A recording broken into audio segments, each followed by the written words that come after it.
APPSC group 2కి prepare అవుతున్న మిత్రులందరికీ స్వాగతం. సైన్స్ అండ్ టెక్నాలజీలో మనం ఈరోజు ఒక చాలా ముఖ్యమైన టాపిక్ గురించి మాట్లాడుకోబోతున్నాం. Artemis 2 mission. ఇది జస్ట్ ఒక కరెంట్ అఫైర్ టాపిక్ కాదు, ఎగ్జామ్లో మంచి మార్కులు తెచ్చిపెట్టే సబ్జెక్ట్.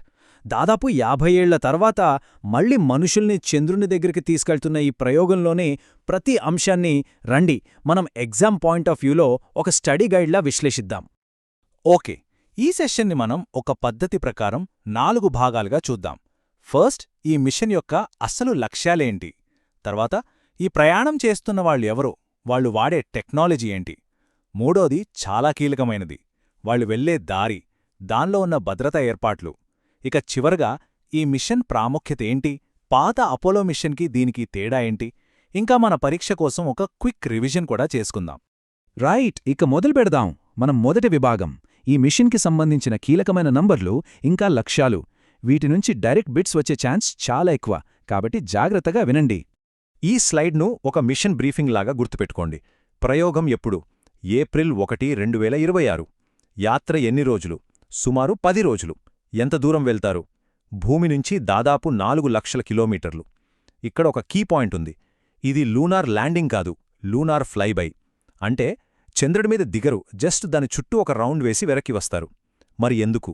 ఎందుకంటే ఆర్టెమిస్ 1లో మనుషులు లేకుండా టెస్ట్ చేసిన Orion capsule life support systems ఇప్పుడు మనుషులతో ఎంతవరకు పనిచేస్తున్నాయో పరీక్షించడమే దీని ముఖ్య ఉద్దేశం. భవిష్యత్లో చంద్రుడి మీద దిగాలంటే ఇదొక తప్పనిసరి స్టెప్ అన్నమాట. 1972. ఈ నంబర్ కేవలం ఒక సంవత్సరం కాదు, ఒక శకానికి ముగింపు. 1972లో అపోలో 17 మిషన్ తర్వాత మళ్లీ మనుషులు చంద్రుడి దగ్గరికి వెళ్లడం ఇదే మొదటిసారి. ఆలోచించండి, ఈ 50 ఏళ్లలో టెక్నాలజీ ఎంత మారిపోయిందో. అపోలో మిషన్ నుండి నేర్చుకున్న పాఠాలతో ఆర్టెమిస్ 2ను చాలా సురక్షితంగా ఇంకా పకడ్బందీగా డిజైన్ చేశారు. సరే, ఇప్పుడు ఈ చారిత్రాత్మక ప్రయాణం వెనకున్న మనుషుల గురించి, వాళ్లను అంతరిక్షంలోకి సురక్షితంగా తీసుకెళ్లే అద్భుతమైన టెక్నాలజీ గురించి తెలుసుకుందాం. ఈ నలుగురి టీంని చూస్తే అపోలో మిషన్లతో పోలిస్తే ఎంత మార్పు వచ్చిందో మనకర్థమవుతుంది. Commander Reid Wiseman, pilot Victor Glover, చంద్రుడి దగ్గరికి వెళ్తున్న మొట్టమొదటి ఆఫ్రికన్ అమెరికన్. క్రిస్టీనా కోచ్, చంద్రుడి దగ్గరికి వెళ్తున్న మొట్టమొదటి మహిళ. ఇంకా జెరెమీ హాన్సన్, ఈ యాత్రలో పాల్పంచుకుంటున్న మొదటి కెనేడియన్. సో ఇది కేవలం ఒక స్పేస్ మిషన్ మాత్రమే కాదు, మానవ అన్వేషణలో వైవిధ్యానికి, అందరి భాగస్వామ్యానికి ఒక ప్రతీక. పరీక్ష కోసం ఈ 3 పేర్లు చాలా చాలా ముఖ్యం, తప్పకుండా గుర్తుపెట్టుకోవాలి. 1. స్పేస్ లాంచ్ సిస్టమ్, షార్ట్గా SLS. సింపుల్గా చెప్పాలంటే నాసా ఇప్పటివరకు నిర్మించిన అత్యంత శక్తివంతమైన రాకెట్ ఇది. 2. ఓరియన్ క్రూ మోడ్యూల్, వ్యోమగాములుండే క్యాప్స్యూల్ ఇదే. 3. యూరోపియన్ సర్వీస్ మాడ్యూల్ అంటే ESM. ఇది ఓరియన్కి పవర్, ఆక్సిజన్, నీళ్లు ఇలా అన్నీ సప్లై చేసే ఇంజిన్ లాంటిది. ఈ 3 కలిస్తేనే ఆర్టెమిస్ 2 వ్యోమనౌక. ఓకే, ఇప్పుడు మనం మిషన్లోనే అత్యంత ఆసక్తికరమైన భాగానికొచ్చాం. అదే దాని ప్రయాణ మార్గం. ఇదేదో నేరుగా వెళ్ళిపోవడం లాంటిది కాదు. భద్రత, ఫిజిక్స్, ఇంజనీరింగ్ అన్నీ కలగలిసిన ఒక బ్రిలియంట్ స్ట్రాటజీ ఇది. దీన్ని అర్థం చేసుకోవడం ఎగ్జామ్కి చాలా ముఖ్యం. ఇప్పుడు మనం ఫ్రీ రిటర్న్ ట్రాజెక్టరీ అనే కాన్సెప్ట్ని వివరంగా చూద్దాం. ఇదొక రకంగా చెప్పాలంటే ఒక ఎమర్జెన్సీ సేఫ్టీ ప్లాన్. ఊహించుకోండి, చంద్రుడి వైపు వెళ్తుండగా ఓరియన్ ఇంజన్లు సడన్గా ఫెయిల్ అయ్యాయని. అప్పుడు పరిస్థితి ఏంటి? ఈ ట్రాజెక్టరీ ప్రకారం ఇంజన్లు ఫెయిలైనా సరే చంద్రుడి గురుత్వాకర్షణ శక్తి ఒక స్లింగ్ షాట్ లాగా పనిచేసి ఆ వ్యోమనౌకను లాగి తిరిగి భూమి వైపుకు విసిరేస్తుంది. అందుకే దీన్ని ఒక గ్రావిటేషనల్ సేఫ్టీ నెట్ అని కూడా అంటారు. అందుకే ప్రయాణం మొదట్లోనే భూమి చుట్టూ 24 గంటలు తిరిగి అన్ని సిస్టమ్స్ పర్ఫెక్ట్గా పనిచేస్తున్నాయని నిర్ధారించుకున్నాకే చంద్రుడి వైపు లాంగ్ జర్నీ స్టార్ట్ చేస్తారు. ఈ మిషన్ ఉద్దేశ్యం కేవలం చంద్రుణ్ణి ఒకసారి చుట్టి రావడం మాత్రమే కాదు. ఇది భవిష్యత్తులో అంగారకుడిపైకి వెళ్లే సుదీర్ఘ యాత్రలకు ఒక ప్రాక్టీస్ సెషన్, ఒక ప్రయోగశాల లాంటిది. దీని ద్వారా మనం ఏం నేర్చుకోబోతున్నామో ఇప్పుడు చూద్దాం. మనం భూమికి దగ్గరగా ఉన్నంతకాలం మన గ్రహం యొక్క అయస్కాంత క్షేత్రం మనల్ని రేడియేషన్ నుండి ఒక కవచంలా కాపాడుతుంది. కాని డీప్ స్పేస్లోకి వెళ్ళినప్పుడు ఆ రక్షణ ఉండదు. అక్కడ కాస్మిక్ రేడియేషన్ చాలా ప్రమాదకరం. భవిష్యత్తులో మార్స్కి వెళ్లాలంటే ఈ రేడియేషన్ నుండి ఎలా కాపాడుకోవాలో తెలియాలి కదా. అందుకే ఈ అవతార్, ఆర్చర్, స్పేస్ వెదర్ లాంటి ప్రయోగాలు చేస్తున్నారన్నమాట. ఇవి వ్యోమగాముల ఆరోగ్యం మీద రేడియేషన్ ప్రభావాన్ని స్టడీ చేసి మనల్ని ఫ్యూచర్ మిషన్లకు సిద్ధం చేస్తాయి. కమ్యూనికేషన్లో ఇదొక విప్లవమని చెప్పచ్చు. O2O అంటే Orion Artemis 2 optical communication system. ఇది మామూలు రేడియో వేవ్స్ బదులుగా లేజర్ల ద్వారా డేటాను పంపిస్తుంది.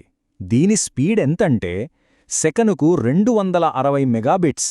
ఇంకోలా చెప్పాలంటే చంద్రుడు నుండి భూమికి 4K హై డెఫినిషన్ వీడియోను లైవ్ స్ట్రీమ్ చేయగలదు. ఇది ఫ్యూచర్ స్పేస్ ఎక్స్ప్లోరేషన్కు ఒక గేమ్ చేంజర్. మెయిన్ మిషన్తో పాటు కొన్ని చిన్న సైడ్ మిషన్స్ కూడా ఉన్నాయి. SLS రాకెట్ని లాంచ్ చేసేటప్పుడు కొన్ని చిన్న చిన్న శాటిలైట్లు అంటే క్యూబ్ శాట్లను కూడా అంతరిక్షంలోకి వదులుతారు. ఇవి చాలా తక్కువ ఖర్చుతో చంద్రుడిని డీప్ స్పేస్ను స్టడీ చేస్తాయి. జర్మనీ, అర్జెంటీనా లాంటి దేశాలు కూడా ఇందులో పార్ట్నర్స్. ఇది అంతర్జాతీయ సహకారానికి ఒక మంచి ఉదాహరణ. ఒక అంతరిక్ష యాత్రలో అత్యంత కఠినమైన, ప్రమాదకరమైన దశ ఏదైనా ఉందంటే అది తిరిగి భూవాతావరణంలోకి ప్రవేశించడమే. ఓరియన్ క్యాప్సూల్ గంటకు 40,000 కిలోమీటర్ల వేగంతో అంటే ఒక సెకండ్కు దాదాపు 11 కిలోమీటర్ల వేగంతో వస్తుంది. ఆ ఘర్షణ వల్ల దాని ముందు భాగంలో ఉష్ణోగ్రత దాదాపు 3,000 డిగ్రీల సెల్సియస్కు అంటే సూర్యుడు ఉపరితల ఉష్ణోగ్రతలో సగానికి చేరుకుంటుంది. దాన్ని తట్టుకోవడానికే ఈ హీట్ షీల్డ్. ఆ తర్వాత పారాషూట్లు తెరుచుకుని దాని వేగాన్ని తగ్గించి పసిఫిక్ సముద్రంలో మెల్లగా దిగేలా చేస్తాయి. ప్రతి స్టెప్ ఒక అగ్నిపరీక్షే. అనలిటికల్ ప్రశ్నలకు ఈ స్లైడ్ చాలా ముఖ్యం. అపోలో లక్ష్యం చంద్రుడి మీద జెండా పాతడం. అది కోల్డ్ వార్ టైంలో ఒక పొలిటికల్ విక్టరీ. కానీ ఆర్టెమిస్ లక్ష్యం చంద్రుడి మీద ఒక స్థిరమైన బేస్ ఏర్పాటు చేయడం, అక్కడి వనరులను, ముఖ్యంగా ధృవ ప్రాంతాల్లోని నీటిని వాడుకోవడం, ఇంకా దాన్ని మార్స్ యాత్రలకు ఒక లాంచ్ ప్యాడ్గా మార్చడం. లక్ష్యాలలో, టెక్నాలజీలో, స్ఫూర్తిలో అన్నింటిలోనూ ఆర్టెమిస్ ఒక కొత్త తరం మిషన్. సరే, అంతా విన్నారు కదా. ఇప్పుడు ఒక ఫైనల్ ల్యాబ్, క్విక్ రివిజన్. రెడీనా? రాకెట్ పేరేంటి?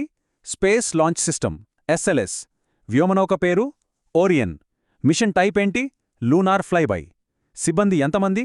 9. హిస్టారికల్ ఫస్ట్స్ ఏంటి? తొలి మహిళ, తొలి ఆఫ్రికన్ అమెరికన్, తొలి కెనేడియన్. సేఫ్టీ రూట్ పేరు free return trajectory. Communication technology O2O laser system. దాని స్పీడ్ 260 Mbps. అపోలోకు దీనికి మేజర్ డిఫరెన్స్ సస్టైనబుల్ ప్రెజెన్స్ అంటే సుస్థిరమైన ఉనికి. ఈ పాయింట్స్ గుర్తుంటే చాలు, మీరు ఎలాంటి ప్రశ్నకైనా రెడీగా ఉంటారు. చివరిగా మనం గుర్తుపెట్టుకోవాల్సిందేంటంటే ఆర్టెమిస్ 2 అనేది ఒక ముగింపు కాదు, ఒక గొప్ప ఆరంభం. ఇది చంద్రుడి దగ్గరికి వెళ్తున్న ప్రయాణమే అయినా దీని చూపు మాత్రం అంగారకుడి వైపుంది. మానవ జాతిని బహుళగ్రహ జాతిగా మార్చే దిశగా మనం వేస్తున్న మొదటి బలమైన అడుగు ఇది. మీ ప్రిపరేషన్కు ఈ విశ్లేషణ ఉపయోగపడిందని ఆశిస్తున్నాను. ధన్యవాదాలు.